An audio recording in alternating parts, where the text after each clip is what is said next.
សូមផ្ដាំផ្ញើទៅបងប្អូនកងទ័ពយើងទាំងអស់ទាំងបងទាំងប្អូនទាំងពូទាំងមាយើងដែលធ្វើកងទ័ពនៅជួរមុខជួរក្រោយទាំងអស់បើសិនជាមានជំងឺឈឺស្កាត់អ្វីមួយកើតឡើងក្នុង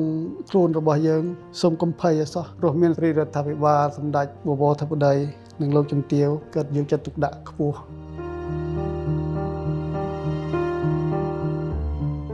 ខ្ញុំ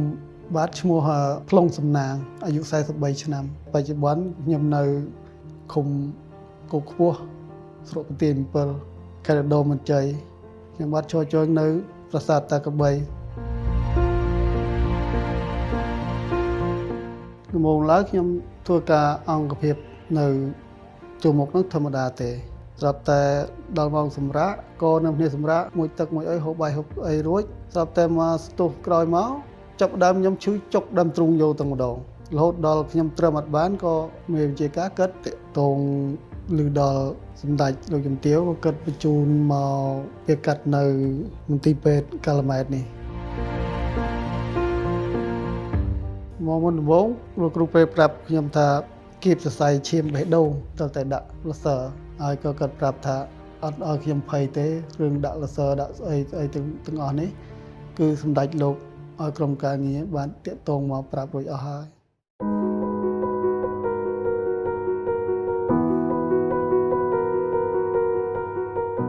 បន្ទាប់ពីការវះកាត់មកខ្ញុំមានអារម្មណ៍ថាធូរស្រាលច្រើនអត់មានធ្វើទុកបុកដើមទ្រូងទៀតអីទៀតទេខុសគ្នាកាលខ្ញុំឈឺចុកចាប់ហ្នឹងគឺដើរក៏ឲ្យប្រពន្ធជួយលើកជួយដើរទៅទប់ទឹកឲ្យប្រពន្ធជួយកាន់អាសរោមអីនេះទៅបានយើងទៅបានតែឥឡូវនេះខ្ញុំអាចទៅបានដោយខ្លួនឯងបានសប្បាយចិត្តគ្មានអ្វីព្រៀបផ្ទឹមទេបាទខ្ញុំមិននឹកស្មានថាខ្លួនខ្ញុំមកទីពេទ្យនេះដោយសម្ដេចគិតឲ្យក្រុមការងារតាមមើលតាមថែខ្ញុំរហូតដល់ខ្ញុំមិនដឹងខ្លួនសោះចុងក្រោយបានខ្ញុំដឹងថាអ្វីដែលគ្រប់យ៉ាងដែលព្យាបាលក្រុមទីពេទ្យគឺសម្ដេចគិតឲ្យក្រុមការងារតាមមើលរហូតបាទទោះបីតែថ្លៃអាហារថ្លៃអីក៏លោកចេញឲ្យទាំងអស់បាទក្នុងចិត្តខ្ញុំបាទគឺមានពាក្យពេចន៍អរគុណជាអនេកប្បការសម្រាប់សម្ដេចបវរធិបតីហ៊ុនម៉ាណែតនិងលោកជំទាវពេជ្រច័ន្ទមុនីសូមជូនពរឲ្យសម្ដេចនិងលោកជំទាវមានសុខភាពល្អគង់ជាម្លប់សម្រាប់កូនចៅទៀតតទៅមុខទៀតឲ្យបានយូរអង្វែងបាទដើម្បីជាម្លប់ដល់កូនចៅប្រទេសជាតិយើងឲ្យបានមានក្តីសុខសន្តិភាពបាទ